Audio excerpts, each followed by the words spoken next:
நீங்கள் என்ன தாவேக்காவுடைய கொள்கை பொறுப்பு செயலாளரா அல்லது தாவேக்காவுடைய அஃபிஷியல் பிஆர்ஓவா?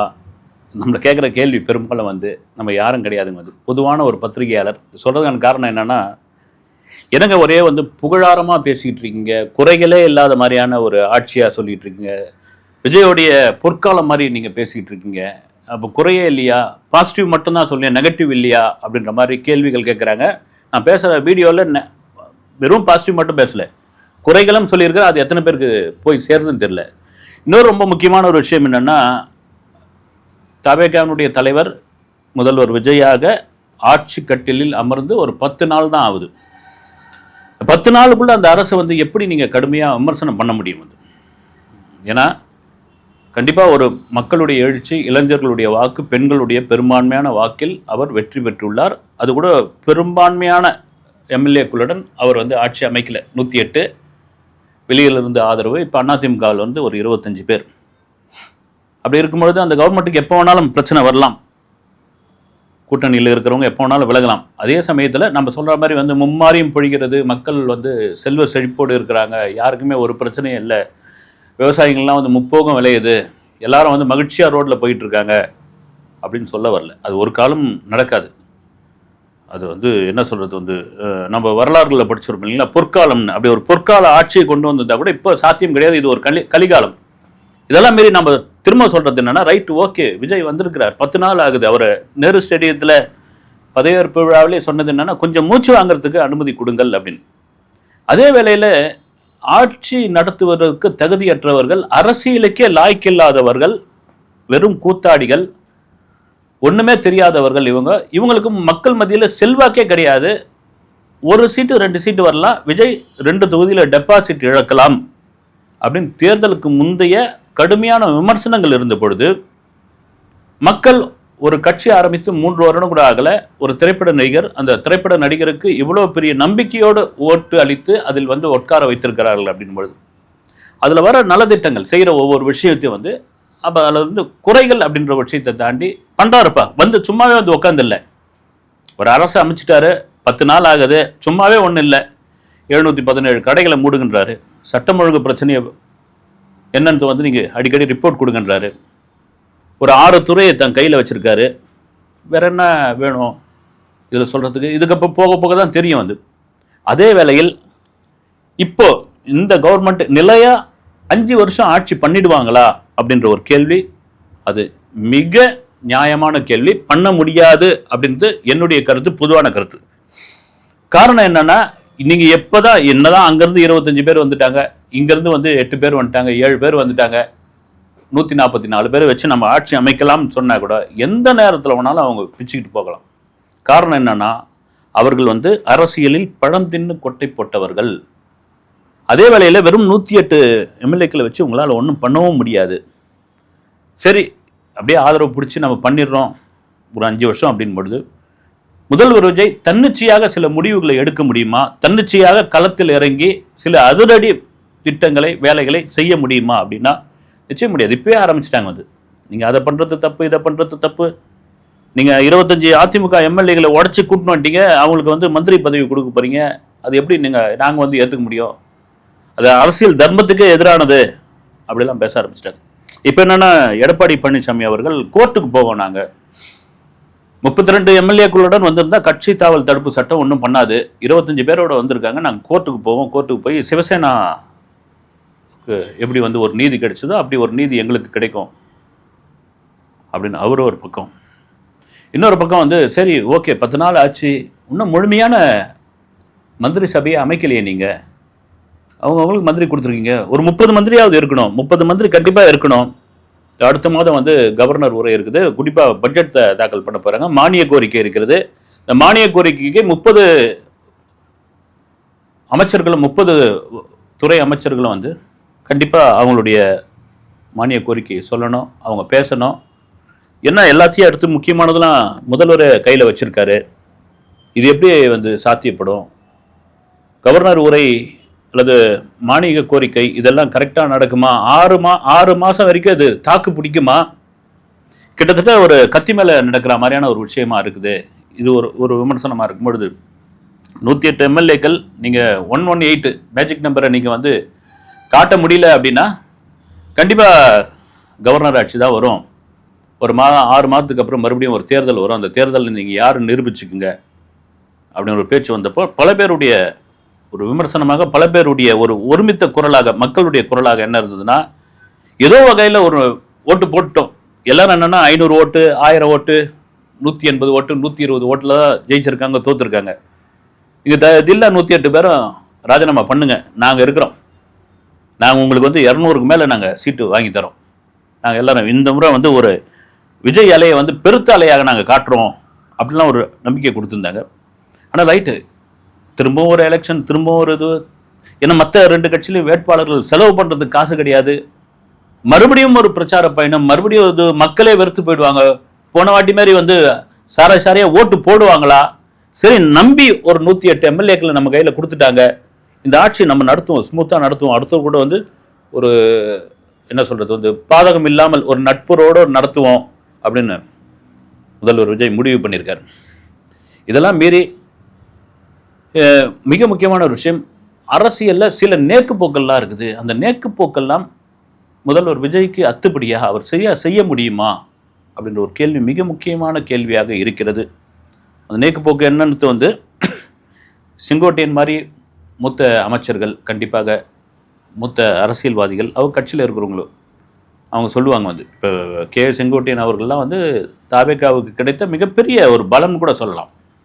வேறு யார் உங்களுக்கு அந்த அளவுக்கு இருக்காங்க வந்து? ஏன்னா இப்போ திருச்சி கிழக்கு தொகுதியில் யாரை நிற்க வைக்கிறது அப்படின்ற மாதிரியான ஒரு பேச்சுலாம் கூட இதுவாகிட்டு இருக்குது வந்து, ஒருவேளை நாஞ்சில் சம்பத் அவருக்கு கூட கொடுத்து இன்னொரு அனுபவசாலியை உள்ளே கொண்டு வரலாமா அப்படின்ற மாதிரியான ஒரு பேச்செலாம் கூட இருக்கிறதா சொல்கிறாங்க வந்து. இதெல்லாம் மீறி மிக முக்கியமான ஒரு விஷயம் என்னென்னா, பிரதமர், இந்தியாவுடைய பிரதமர் வளைகுடா நாடுகள்லையும் குறிப்பாக ஈரான், அமெரிக்கா நாடுகள்னால வந்து உலகம் முழுக்க வந்து பெரிய எண்ணெய் தட்டுப்பாடு ஏற்பட்டுள்ளது. அது இந்தியாவை பெரிய அளவுக்கு பாதிக்கும், மிகப்பெரிய அளவில் பாதிக்கும். அதனால் பொது போக்குவரத்தை வந்து முடிஞ்ச வரைக்கும் பயன்படுத்துங்க. தனி வாகனங்கள் வந்து கொண்டு போங்க. பெரிய கார் இருந்தது அப்படின்னா அதை குறைச்சிங்க, சின்ன காரில் போங்க, பைக்கில் ட்ராவல் பண்ணுங்கள், கூடுமான வரைக்கும் எரிபொருளை சிக்கனமாக வச்சுருங்க. இன்னும் ஒரு கட்டத்துக்கு அதிகமாக போய் ஒர்க் ஃப்ரம் ஹோமாக நீங்கள் இருங்க வந்து, லாக்டவுன் சமயத்தில் இருந்த மாதிரி அப்படின்னு அவர் வந்து ஒரு நாட்டுடைய பிரதமர் அவர் வந்து ஒரு எச்சரிக்கிறாரு, ஒரு கடமையாக சொல்கிறாரு அப்படின்பொழுது மற்ற மாநிலத்தில் இருக்கிற முதல்வர்கள்லாம் அதை கேட்டுக்கிறாங்க. அவங்க அதுக்கு வந்து ஒரு ரியாக்ஷன் கொடுக்குறாங்க. இப்போ மகாராஷ்டிராவுடைய முதல்வர் பைக்கில் போகிறார் வந்து, ஒரு 2 நாள் 3 நாள் போனார், ஒரு முன்மாதிரியை காட்டியிருக்காரு. செய்தி ஊடகங்களில் வந்து பெரிய அளவில் சோஷியல் மீடியாவிலையும் அது காட்டப்பட்டது. அது தொடர்ச்சியாக போக விடுவாங்களான்னு தெரியல. ஏன்னா பாதுகாப்பு ரொம்ப முக்கியமான ஒரு விஷயம். மும்பை மாதிரியான ஒரு பெருநகரத்தில் ஒரு ஒரு மாநிலத்துடைய முதல்வர் பைக்கில் போகிறது அப்படின்னா அது அந்த பாதுகாப்புக்கு இருக்கிற அதிகாரிகளுக்கு மிகப்பெரிய சோதனை. அது இப்போ 2 நாள் போனீங்க, நீங்கள் ரைட்டுங்க விடுங்க, அதுக்கப்புறம் நீங்கள் வழக்கம் போல் காரில் போங்க. என்ன ஒன்று 10 கார் போய்ங்க, அதை தாண்டி வந்து 2 காரில் போங்க. இது மாதிரிலாம் வந்து ஓப்பனாக பைக்கெலாம் உட்காந்து போகாதீங்கன்னு சொல்லுவாங்க. அப்புறமா அசாம் முதல்வர் அவர் ஒரு பக்கம் பார்த்திங்கன்னா சைக்கிள் ரிக்ஷாவில் ஏறி போயிட்டுருக்காரு. இது ரொம்ப முக்கியமான ஒரு விஷயம் என்னென்னா, கவர்னர், தமிழ்நாட்டுடைய கவர்னர் வந்து அவருடைய கான்வாயை குறைச்சிருக்காரு. கான்வாய் வேணாம், நிறைய வேணாம், வாகனங்களை வந்து குறைச்சி பாதுகாப்புக்கு இதுவாக போதும், இவ்வளோ போதும் அப்படின்னு. மிக முக்கியமான ஒரு விஷயம், சுப்ரீம் கோர்ட்டு நீதிபதிகள் அவங்க என்ன பண்ணுறாங்க, ஒரு நாட்டுடைய பிரதமர் சொல்லியிருக்காரு, கண்டிப்பாக அதை நம்ம கேட்டாகணும். நீங்கள் கட்சி கொள்கை, அரசியல் கொள்கை, அப்புறமா எதிரி கொள்கை, என்ன வேணாலும் கொள்கை ரீதியாக இருக்கலாம். அவர் ஒரு நாட்டுடைய பிரதமர். அவர் சூழ்நிலை எப்படி இருக்குதுன்னு தெரியும் வந்து. இன்றைக்கி டாலருடைய மதிப்பு எப்படி ஆகிட்டு இருக்குது, வீழ்ச்சி அடைஞ்சிக்கிட்டே இருக்குது வந்து. உலக பொருளாதார நிலை மிக மோசமாக இருக்கிறது. குறிப்பாக எண்ணெய் தட்டுப்பாடு உலகம் முழுக்க ஒரு பெரிய சவாலாக இருக்கிறது. அண்டை மாநிலங்களில் கியூவில் நின்று சண்டை போட்டுக்கிட்டு இருக்காங்க. அப்படி இருக்கும்போது சுப்ரீம் கோர்ட் நீதிபதிகள் என்ன பண்ணாங்க, கார் ஷேர் பண்ணிக்கிறாங்க. ஒரே காரில் 3 பேர் போவோம், கோர்ட்டுக்கு தானே போகிறோம், 3 பேர் போவோம் அப்படின்னு. நிறைய பேர் சைக்கிளில் போய்கிட்டு இருக்காங்க வந்து. இதெல்லாம் இருக்கும்பொழுது தமிழகத்தினுடைய முதலமைச்சர் அதுக்கு எந்த விதமான ஒரு இதுவும் சொல்ல மாட்டேன்றாரு. அவருடைய வீடு நீலாங்கரையிலேருந்து தலைமைச் செயலகம் 17 கிலோமீட்டர் அப்படின்போது அவருடைய கான்வாயை குறைச்சிக்கவே இல்லை. 11 வாகனங்கள் வருது. அவருக்கு பாதுகாப்பு ரொம்ப முக்கியமான ஒரு விஷயம். அதில் எந்தவித காம்ப்ரமைஸும் ஆகக்கூடாது நிச்சயமாக. ஏன்னா வந்து அவர் ஒரு உச்ச நடிகர். இன்றைக்கும் அவருக்கான செல்வாக்கு இருக்குது. இன்றைக்கும் வட இந்தியாவில் மிகப்பெரிய செல்வாக்கு அவருக்கு உருவாகி உள்ளது, விஜய் தளபதி அப்படின்ற அளவுக்கு. ஆனால் அவருடைய பாதுகாப்பு கண்டிப்பாக காம்ப்ரமைஸ் அப்படின்ற ஒரு விஷயம் வேணாம். அதே வேளையில் இவ்வளோ வாகனங்கள் புடைசூழ போகணுமா? அப்படின்ற கேள்வி. ஏன்னா ஒவ்வொரு துளி எரிபொருளும் ஒரு சொட்டும் வந்து ரொம்ப முக்கியன்ற அளவுக்கு மக்கள் உணர போறாங்க அப்படின்ற ஒரு பிரச்சனை எப்பவுமே பிரதமர் மோடியோடைய இது எப்படின்னா, முதல்ல அப்படி ஒரு சின்னதாக ஒரு வாத்தியார் மாதிரி தான் ஒரு வார்னிங் கொடுக்கறது, அப்புறமா சின்னதாக அட்வைஸ் பண்ணுறது, அதுக்கப்புறம் சாட்டை எடுக்க ஆரம்பிச்சிருது, அப்புறமா குயமுறைன்னு கத்துறது. ஒரு நாட்டோட பிரதமர் வந்து சாட்டை எடுத்து அடிக்கிறாரு, கடுமையான சட்டங்கள்லாம் போடுறாரு, ரொம்ப வீட்டில் இருக்க விடுறதில்ல, அமக்கலம் பண்ணுறாரு அப்படின்னா அவ்வளோதாங்க சொல்ல முடியும். முதல்ல ஒரு பாலிஷாக சொல்ல முடியும். ஒரு நிலைமை கைமீறி போகும்போது அதுக்கு தலைவன் தானே முக்கியமாக வந்து பதில் சொல்லி ஆக வேண்டும். இன்னைக்கு வேற என்ன பண்ணுறது? இன்னைக்கு யூரோப் நாடுகளில் போய் அவருடைய சுற்றுப்பயணத்தை முடிச்சுட்டு வந்திருக்காரு. அது கூட ஒரு பாஜக தலைவர் இவங்க வானதி சீனிவாசன் அவங்க ஒரு முதல்வர் விஜய்க்கு வந்து ஒரு கோரிக்கையாக ஒன்று வச்சுருக்காங்க. கோரிக்கையாகனா ஒரு கடிதமாக இது பண்ணியிருக்காங்க. அது ஏன்னா பிரதமர் மோடி ஸ்வீடன், நெதர்லாந்து, நார்வே இந்த மாதிரி நாட்டுகள் போய், நெதர்லாந்தில் பார்த்தீங்கன்னா நம்மளுடைய சோழர் காலத்து செப்பேடு நாகப்பட்டினம் பக்கத்தில் இருந்து கண்டெடுக்கப்பட்ட அந்த சோழர் கால செப்பேடு அங்கே போயிட்டு இருக்குது. அங்கே இருக்கிற ஒரு பல்கலைக்கழகத்துக்கு போயிட்டு இருக்குது. ஏதோ வழியாக போய் சேர்ந்துட்டு இருக்குது. அதை வந்து அந்த பல்கலைக்கழகம் அந்த கவர்மெண்ட் வந்து உங்கள் நாட்டோடைய சொத்து இது இந்தாங்க அப்படின்னு திருப்பி கொடுத்துருக்காங்க. 300 வருடங்களுக்கு பிறகு அது கிடைச்சிருக்குது. அப்படி கிடைச்சிருக்கிற ஒரு விஷயத்த பிரதமருக்கு ஒரு நன்றி நீங்கள் சொல்லக்கூடாதா? இது தமிழ்நாட்டினுடைய பெருமை. ஒரே ஒரு நன்றி எக்ஸ்வாலி தளத்தில் இதில் ஏங்க நன்றி சொல்ல மாட்டேன்றீங்க? இது யாரும் உங்களுக்கு சொல்கிறதுக்கு ஆள் இல்லையா? இல்லை நீங்கள் சொல்ல மறுக்கிறீர்களா அல்லது முரண்டு பிடிக்கிறீங்களா அப்படின்ற ஒரு கேள்வி, முக்கியமான கேள்வி. இன்னைக்கு நம்முடைய ஐம்பொன் சிலைகள்லாம் வந்து ஆஸ்திரேலியா மாதிரி நாடுகளில் இருக்குது. அது அதெல்லாம் கண்டிப்பாக மீட்டு எடுத்துக்கிட்டு வரணும். நம்முடைய சொத்து அது. நம்முடைய முப்பாட்டன், எள்ளுப்பாட்டன், கொள்ளுப்பாட்டன் இவர்கள் கட்டி காத்த ஒரு பொக்கிஷம் அது. வந்து ஆங்கிலேயர்கள் எவ்வளோ கொள்ளை அடிச்சுட்டு போயிட்டாங்க, முகலாயர்கள் அதை விட அதிகமாக அடிச்சுட்டு போயிட்டாங்க. ஆனால் மிச்ச சொச்சம் இருக்கிறது வந்து நம்ம அதுதான் அடையாளம், அது கொண்டு வரணும் அப்படின்போது அது கொண்டு வந்தது ஏன் நீங்கள் வந்து நன்றி சொல்ல அப்படின்ற ஒரு கேள்வி, பெரிய கேள்வியாக அவங்க முன் வச்சிருக்காங்க. இதெல்லாம் மாரி இந்த பிரச்சனை அந்த 17 கிலோமீட்டர் நீலாங்கரையிலேருந்து தலைமைச் செயலகத்துக்கு தனி வழியாகத்தான் முதல்வர் வருகிறார் அப்படின்போது 2-3 நாளாக அவர் வந்து அந்த நீலாங்கரை வீட்டையே வந்து இங்கே போயஸ் கார்டனில் மாற்ற போகிறாரு அப்படின்னு அங்கே இடம்லாம் பார்த்துட்டு இருக்காங்க. ஏன்னா போயஸ் கார்டன்லாம் ரொம்ப பக்கம். இப்போ பிரச்சனை என்ன அப்படின்னா, நீங்கள் வந்து அந்த கான்வாயினுடைய வாகனங்களை குறைக்கலாமே. எரிபொருள் ரொம்ப முக்கியமான ஒரு விஷயம். ஏன்னா பிரதமர் சொல்லியிருக்கிற இன்னொரு முக்கியமான விஷயம் என்னன்னா, உரத்தட்டுப்பாடு வருங்க. இதுதாங்க முக்கியமான ஒரு விஷயம். உரத்தட்டுப்பாடு, ஒரு நாட்டில் உரத்தட்டுப்பாடு ஏற்பட்டால் விவசாயம் நின்று போகும், விவசாயிகள் விவசாயம் செய்ய முடியாமல் ஆகும். விவசாயம் நின்று போயிட்டா உணவு பஞ்சம், பட்டினி, பசி, இதுதான் உச்சபட்சம். அங்கே எங்கே வந்து உர உற்பத்தியே வந்து பெருமளவில் எரிபொருளை நம்பி தான் இருக்குது. அப்படியே உரம் இல்லாமல் ஒன்றுமே பண்ண முடியாது இந்த காலகட்டத்தில். அப்படி இருக்கும்போது விவசாயம் எப்படி நடக்கும்? இப்போ நாட்டில் எல்லாரும் பணம் வச்சுட்டு இருப்பீங்க, நகை வச்சுட்டு இருப்பீங்க, சாப்பாடு அரிசி, கோதுமை, ரொட்டி, இதுக்கெல்லாம் எங்கே போகிறது? அந்த மாதிரி நிலைமை வந்துடக்கூடாது. ஜாகிரதையாக இருங்க, சிக்கனமாக இருங்க. நெருக்கடியான நேரத்தில் இருக்கிறோம், உலகமே நெருக்கடியாக இருக்குது. ஒரு பைத்தியக்கார பையன் ட்ரம்ப்னு அவங்ககிட்ட மாற்றிட்டு இந்த உலகம் படாத பாடுபடுது அப்படின்னு சொல்லும்போது அதை யாரும் காதில் வாங்கிக்க மாட்டேன்றாங்களே. ஏன்னா 2ஆம் உலகப் போர் சமயத்தில் பெரிய பெரிய கோட்டீஸ்வரர்லாம் ரோட்டில் இறங்கி பேக்கரியெல்லாம் உடைச்ச சம்பவங்கள்லாம் படிச்சிருப்பீங்க. பெரிய பெரிய கோட்டீஸ்வரங்க 20 கார் 30 கால் வீடு முழுக்க தங்கம், டாலர் இதெல்லாம் வச்சுருந்தவங்க பசி ஒன்றும் பண்ண முடியாது. அதை வச்சு என்ன பண்ண முடியும்? போய் பேக்கரி போய் உடைச்சி பண்ணை திருடினான். உணவு சாப்பாடு எங்கே பாருங்க, எங்கே ஏற்படுற ஒரு பிரச்சனை எங்கே வந்து முடியுது. அதனால் நாட்டை நம்ம காப்பாற்றணும். உலகத்திலேயே அதிக மக்கள் தொகை கொண்ட நாடு வந்து இந்தியா.